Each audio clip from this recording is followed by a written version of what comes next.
My topic for this week's show is, what do you guys see as the immediate future for one Mr. Kyle O'Reilly? Ooh. It's simple. He'll kick ass. Take names. All right, so that's the show, guys. We're going to finish up watching the football game. Good topic. Craig, get more wrestler football players. Don't worry, I'm not trying to...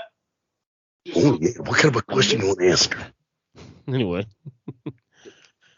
No, I like the move, obviously. I mean, it's not a surprise. Obviously, no one's surprised. I mean, no one in this panel, I'm sure, is surprised that he's in AEW. Don't call that happening. Can we settle on the Seattle Seahawks and Animal, the Legion of Doom? The Seattle Seahawks. You're good at this, man. It's awesome. Wasn't their defense called like the Legion of Boom? Yes. Okay, wait. So let's talk about Sleazy Kyle. No, I like that. Actually, you did a good job with the 6 degrees of Hawk and Legion of Boom. It's a good job. Auto parts. So wait, okay, what's the question at hand? What is Las Vegas? What kind of a question you want to ask? Minnesota Vikings? The Minnesota Viking Raiders. Oh my god. My question was, again, what is the immediate impact of one Kyle O'Reilly in AEW? I don't know what the impact is. I don't know. I mean, okay. I don't feel like he's going to have much of an impact outside of the clear undisputed era or whatever they're going to end up being called here, because obviously that's probably not the name they're going to get called. But like, it's obvious from the way things went on Dynamite last night that we're moving in a direction of having the Young Bucks and the Elite take on this new 3-man group of the Undisputed Era that has gone back together. And I think that, so the two things that we see here, number one, I'm excited to see this stable get a real run in a bigger stage than they've ever had before. They were awesome in NXT. This is the original 3-man group. This is the same way you think of like Hall, Nash, and Hogan as the NWO. You know, Cole, O'Reilly, and Fish were the Undisputed Era. So the fact that they're here now, I'm excited for overall. And I think the immediate impact is I think we're about to have another amazing tag team in that tag team division. Because O'Reilly and Cole and O'Reilly are also a fantastic team. Fish and O'Reilly, though, especially. But Fish and O'Reilly have been a dream team for a long time. Red Dragon is, one of the greater tag teams to come out of the indie scene in the last 5 or 6 years. The last like half a decade of pro wrestling. And then they ended up in NXT doing their thing, and it was awesome.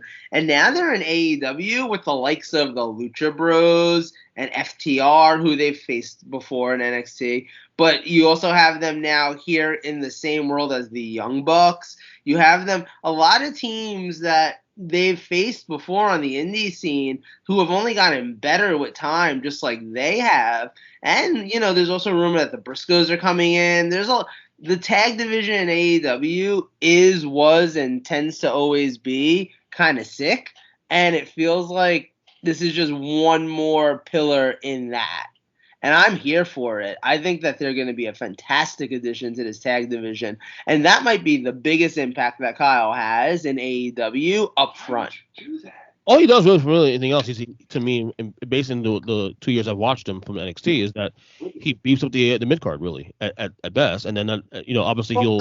I think he does way more for the tag division than he does for I agree. That's what I'm saying. I agree. But, to me, these are the moves that really intrigue me more than the big names. Like when I told you back in August September rather, that I was more excited about Adam Cole than Bryan Danielson. And nothing to do with Bryan Danielson in terms of a wrestler. We know how great he is, but Adam Cole to me has much more of a longer opportunity to really make some impact. He's a younger guy, obviously too. So I felt like moves like that, these smaller moves, like you hear rumors about Bray Wyatt coming at some point, but to me, I was more excited about Kyle O'Reilly because again, these are things that I believe could sustain for a long period of time, and especially when they prioritize the tag team wrestling in AEW, and knowing what they've done in the past at Ring as well too, right? These three Ring of Honor as well together.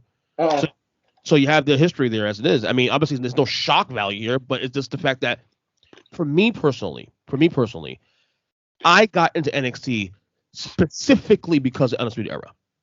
That was what drew me into watching NXT. Like Remember, you saw them. Yeah, I kept hearing about them, and then I started watching. I'm like, dude, these guys are awesome. And once they split up, and they went the separate ways, I honestly checked out a little bit on NXT because of it. I mean, I know obviously there's some great guys in NXT. I'm not knocking NXT the brand itself. The final years of the Black and Gold brand and then the 2.0. But to me, what kept my eyeballs in NXT was Undisputed Era. So the fact that you have this now match coming to the show I am most invested in watching every week, it makes me a bigger fan of AEW Dynamite going forward. It's interesting when you think about it too, right? Because talk about if you really need a sign of the fact that the gold and black brand of NXT is dead and gone and we've moved on. One of the bigger feuds of that company in the last year, both guys are now in AEW. Yeah. And teaming together again. Like it's all gone full circle. It's not like they showed up in AEW and we're going to continue our feud. Correct. They showed up in AEW and now they're part of the same team, which honestly, one of the things that I loved about Kyle's debut in AEW on Dynamite the other night is how reminiscent it was of Undisputed Era's debut as a whole in NXT. Oh, really? This is kind of what they've been doing. This is their brand.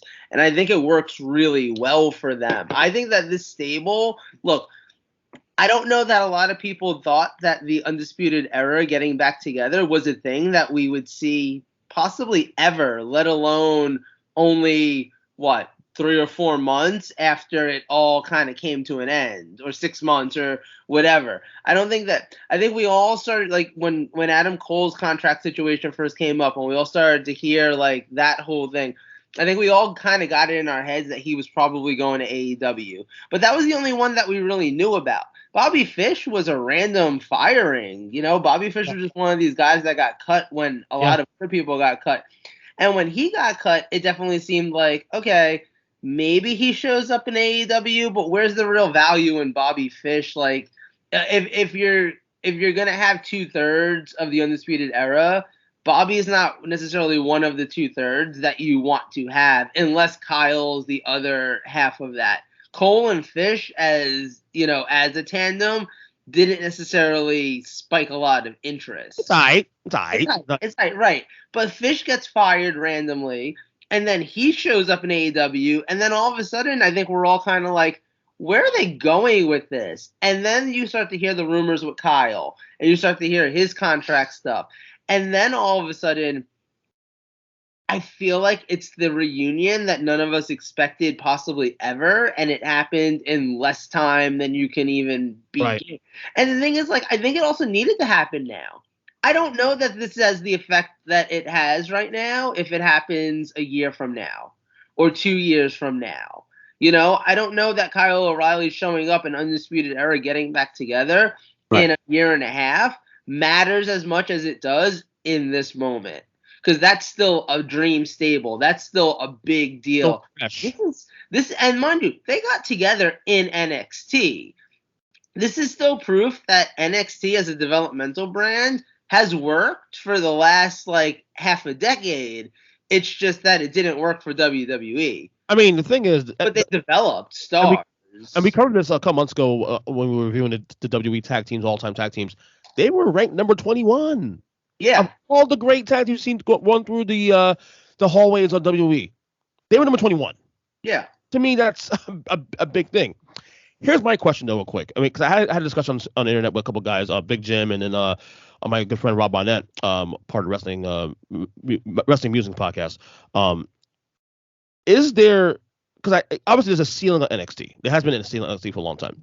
There's still a ceiling on AEW for the time being. Is there any chance that this could possibly raise AEW ceiling a little more in terms of more eyeballs? Because obviously these guys are mostly known for NXT and independent wrestling. But is there a chance that this maybe there's some NXT fans who didn't want to watch AEW at all at any point? No, it's not a thing. No, I think AEW fans don't want to watch WWE. I don't think it's WWE fans don't want to watch AEW. Yeah. I think there's a very large chunk of, quote, AEW fans that don't want to watch WWE, not vice versa. I think WWE fans are enjoying the fact that there's something new and refreshing and different. I'll say this. if there is a group of WWE fans who don't want to watch AEW, and I actually think that exists, those are the fans that watch Raw and SmackDown. Those aren't the ones that watch NXT. Chances are, if you watch NXT, you probably watch AEW. Because I feel like watching NXT is closer to the equivalent of watching like New Japan or watching Ring of Honor. Watching it's like you're making time for something that's not the obvious main brand thing. Watching Raw is easy. Anyone can watch Raw. It's like saying you're a football fan, but all you do is watch Sunday Night Football. You know, like that's the easy, accessible one. Everyone can watch it. You throw it on. You don't pay attention to it that closely. It's just kind of on because it's Monday night and what else are you going to watch? Mm-hmm. I feel like the people that watch NXT are the people that are watching the London games at 9:30 on a Sunday morning. Breaking news. When it's the Jets versus the Jaguars and you know it's going to suck. Breaking news. What? It's a soundbite, you dick. Oh, I'm sorry. I apologize. I thought you were joking around. My bad. No, breaking news. Okay. Let me get that right. This just in, the Dallas Cowboys have clinched a playoff spot. What? Are you serious? Wait. What about the Detroit Jushin Thunder Tigers? Yes! Oh my God! You're gonna love that one. Yeah! How about them Cowboys? Yeah! Someone tap Skylar quickly. He faints. Anyway, Mike, what's your thoughts on Kyle O'Reilly? Yeah, I like the signing. I think good auto parts. He does. I need to steal that fucking. I don't have it. Oh, you motherfucker! Okay. God damn it! All right, you're good for nothing. I'm on it. I'm on it. You steal everything else. That's the one you don't steal. I want to be a dick to fucking Jim, but fuck, I'm being a dick to Jim now. Fuck it. I like the signing. I think it makes a lot of sense. I think it makes sense for Kyle to go back where he was familiar with the guys he was familiar with. Let's not forget that Tony Khan, while also booking ECW without a budget, is also booking 2015 PWG with a fucking super budget. Mm-hmm. He now gets the Red Dragon Young Bucks feud that they were having in PWG before Colin O'Reilly signed with WWE, so he gets to have that in his hands. Yep. He's booking. He's doing what Triple H tried to do, but just under. He doesn't have anyone to answer to. Right, exactly. Triple H had to answer to Vince, correct, which was the problem. Because let's face it, we all know this for a fact too, right? Triple H tried to get the Young Bucks. Mm-hmm. He tried to get Kenny Omega. He tried to get Cody. He tried to keep Cody. He tried to get all these guys. If it was up to Triple H, he'd be Tony Khan right now. The problem is, it's not Daddy's money; it's Daddy-in-law's money. I think he's also too loyal to Vince to branch out on his own and start his own. Well, he's also I don't know if he's too loyal to Vince or if he's married to his daughter who's too loyal to him. I think it's Hunter, because Vince had all the opportunity in the world to dump Hunter on his head. True. And just fucking can him whenever the fucking curtain call happened and all that. And, Vince still decided to push him as a character. So I think he has some loyalty to Vince more than he does who he's married to. He's got loyalty. Auto parts. Thank you. So what I'll say is the immediate future for one KOR. Obviously him and Fish have some unfinished business. Yes. Him and Bobby have some unfinished business that they need to attend to in the tag team division. And I think that's right where they go into the picture. I said this to Joe earlier. Going back and looking at Revolution, that the three of us that are on this side of the screen will be attending. Myself, Craig, and Joe. Shit. I'll make sure that there's a Take 3 sign at that show that won't get taken down like the Nyla Rose transgender fucking sign, because fuck that shit. Kyle O'Reilly, Bobby Fish, give me Red Dragon versus the Briscoes versus FTR in a double title ladder match. Oh, Lucha Bros too. Yeah, they're on the Lucha Bros. When do you think we'll see the Briscoes? Battle of the Belts. Oh, which is in January, obviously. Yeah, because I think we get another FTR Lucha Bros match.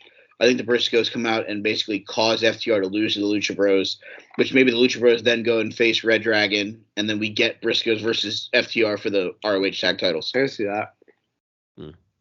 Fitting also, talking about the Briscoes and the tag division and all that stuff. Give me Red Dragon and the Briscoes again. They had some good matches. But I think the immediate impact for Kyle is the tag team division. Yep. Yeah, of course, absolutely.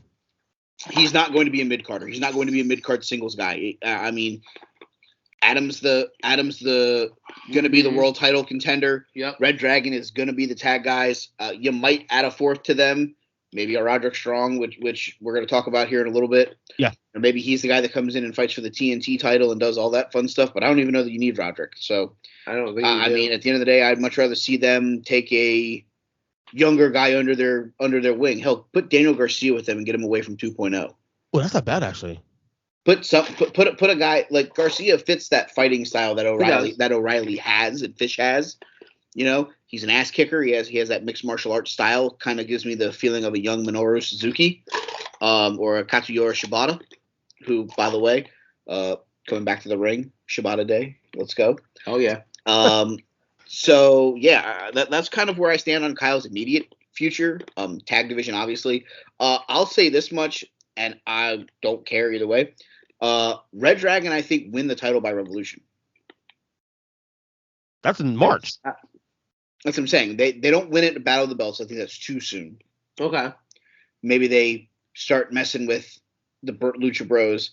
FTR gets put into the picture with the Briscoes. Right. My episodes are about 9 episodes away from that. Wow, that's still pretty quick, but yeah. Well, I also think about it from this standpoint. The only other option that I think could make sense would be the Bucks and somebody versus the Undisputed Era, as I'm going to call them. The Undisputed Era. Yeah. If that's the case, who's the guy that fills in for Kenny? Well, yeah, because it's not going to be Kenny. Right. Well, Kenny's gonna be gone at least till May, I think, honestly, and that's May the earliest. We were discussing on the show a month ago. We were talking about this earlier, Mike and I. I think you have room here to make Hangman Page the guy. Yep. I think that you've built a story here. The Elite like doing these long-term storylines that actually end up paying off. See the entirety of Hangman Page's run in the company so far. And I think one thing that we've gotten a lot of lately is the Young Bucks and Page story, where you've seen how Page isn't really angry at them necessarily. He's open to reuniting with his friends. He's always kind of been like, look, whatever you guys are going through, when you're done going through it, like, I'll be here kind of thing. And you had that moment in the Omega Page title match where the Young Bucks like had their moment where they kind of were acknowledging him as if he was Roman Reigns. And at the end of the day, now if you're going to turn the Young Bucks face, which seems to be a direction that you're going in, who better to pair them with than the world champion? And think about it, too. You also now open up the realm of turning Adam Cole into a viable challenger for the title. Yeah. And so now you've got the champion Page teaming with the Young Bucks going against the potential challenger Cole and Red Dragon, and the 1,000,005 combinations of matches that you can have. I just don't know if we get that at Revolution. I don't know that we get that at Revolution. I think you're getting a title match at Revolution. Yeah. But could you get Cole versus Page at Revolution? Cole's undefeated, right? It's not like you couldn't make a case for him in terms of the rankings. Yeah, where's the rankings now? Have they shown his rankings as of late? I haven't checked the rankings. There's Mike with the phone. Take a gander. The rankings are like points on whose line is in anyway. They don't matter. No. Yeah, exactly. What's the point? Rankings going into this week's, as of Friday, December 17th, here are your updated AEW rankings.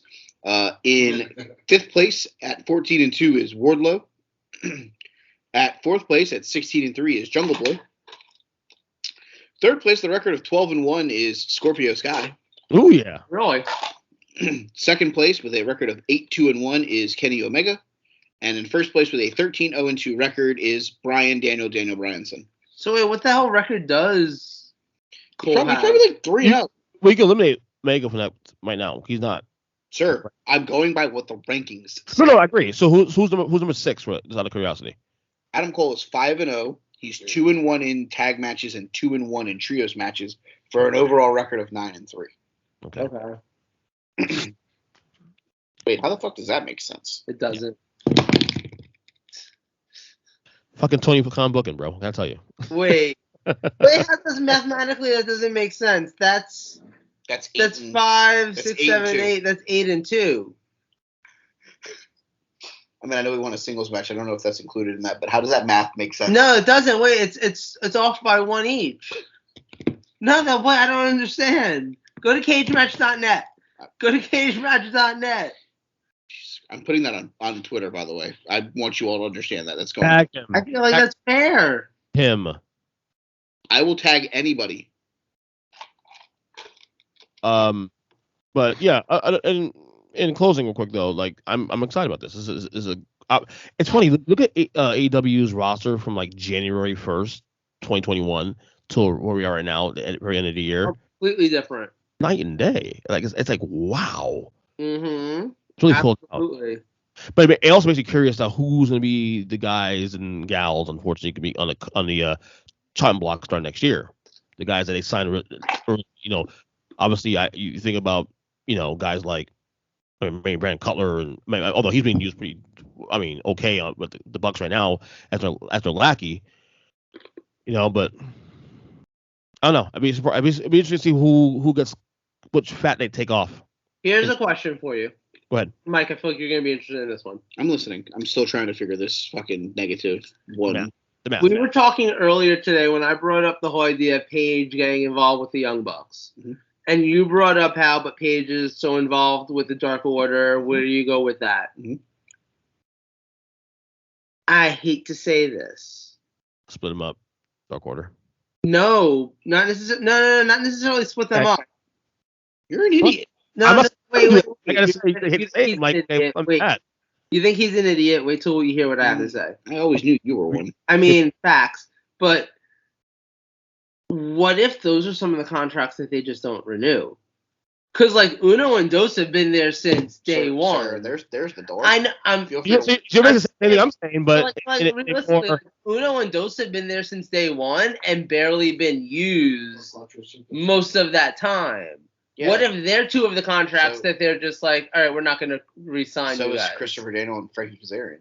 Who also might be people. I think a lot of those first-year people who you just don't see that much of anymore, or who like have been a lot of like non-starters, I think those are a lot of the guys that we're not going to see like get their contracts renewed. So when you look at it from that perspective, yeah, would you release? And I'm gonna just broad stroke it here. Look up the roster from 3 years ago, from when the company first started, because those are the contracts that realistically are coming up right now. Joe Janela will be gone. I guarantee that. I feel like I feel like that's a given. And I think there's a lot of guys. Because like you just said, the roster from January of this year to now is completely different. We're talking about guys that they signed 3 years ago when I don't think they had in their mind that they were going to have CM Punk or Bryan Danielson. All right, so or even like Christian, like. See, okay, so if you look at the roster, let me see. Okay. Right. So. Okay. Alex Reynolds has been there. I can see Kip Sabian being gone too, to be honest with you. Not saying I want to happen, but I can see that. Wouldn't surprise me. I can see that too. I mean, is Shima even actually part of the roster? Who? Shima. No, but I'm saying these were the guys that were there the first show. Right. What about Shahid Khan? Oh my God. His dad. Yeah, I mean, if you're looking at a lot of this, like, I feel like there are a number of talents where it's like you remember you were saying before, like, oh, Wendy Christian replaced Marco Stunt in Jurassic Friends. Well, Marco Stunt is one of these guys that they've probably had signed for 3 years that maybe now they're like, why do we have Marco Stunt signed? That's more of a package, though. He's an easy contract not to renew. And you quietly already replaced him in the one thing that he actually mattered in with Christian. I think. But by the way, for the record, as the shortest member of this show, I'm on to y'all motherfuckers that you're trying to replace me with Christian. I'm on to you. I still think there's other people that could be released before the Dark Order that makes sense. Hey, Butcher the Blade is even released too, honestly. Butcher and the Blade, mm-hmm. Angelico and fucking Jack Evans. Yeah. 3/4 of that women's division. I still say Nyla Rose is another one. I still say that, even though she's being used prominently in this right now with this tournament, but I still think that. I'm get rid of Michael Nakazawa and Brandon Cutler, but they're never going to cut Brandon Cutler because he's their best friend. Right. Let's be real here. This one hurts me, honestly, but I can see it happening. Private Party. No, I think they'd be the ones that would stay with Matt. Because you don't know when and or if Jeff's coming. Private Party's an easy fix to stay with Matt Hardy long term. Yeah. I hope he stays, obviously, but just oof. Let's see who else is on this short list as we've now tailed away from the original topic. Big Swole's gone, obviously. I mean, to be honest with you, like, are they really getting that much out of Jake Hager? I was just gonna say that too. No. His saving grace, he's in that faction. That's it. Like, he's like the one member of the inner circle where you're just like, oh, and he's there too, by the way. Yeah. 100%. The other 4 guys, at least being used somewhat. Well, at least Jericho. Well, Jericho's part time at this point now, but yeah. I definitely agree with what you said there. But we'll see. It'll be interesting to see how things are ship out. But like I said, the roster right now it's shaped up really well.